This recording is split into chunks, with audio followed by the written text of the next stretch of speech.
Good morning. I Poonam Sharma on behalf of Guru KPO welcomes you. Today I will deliver my lecture on deadlock. What is the deadlock? In multiprogramming environment, there are several processes which compete for the finite number of resources. If the resource is not available at that time, then the process enters in the waiting state. It may happen that process will never change their state because the resources that are requested by that process is held by the other processes. We can describe the deadlock more clearly through resource allocation graph. This graph contains a set of vertices V and a set of edges E.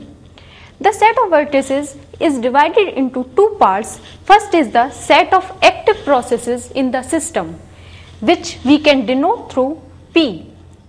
The set of processes may be numbered as P1, P2, P3 or Pn.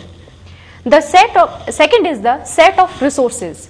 Set of resources are denoted by the R and they can be R1, R2, R3 or Rn. The set of edges E have two parts. First is the directed edge from process Pi to Rj. It means process Pi request for the resource Rj, and this is called the request edge. Second is a directed edge from resource type Rj to process Pi.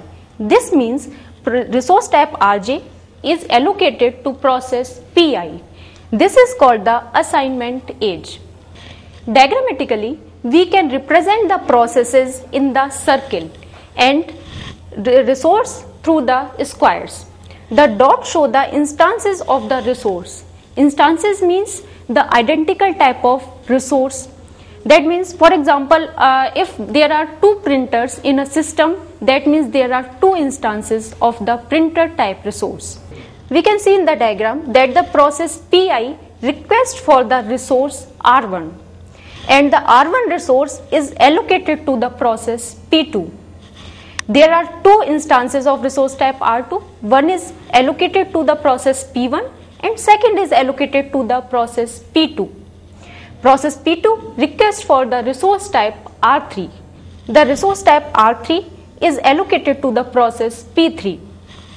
We can see that there is a circle or a cycle exists in this system because the process requests for R1 resource which is not available to it and is allocated to the another process P2.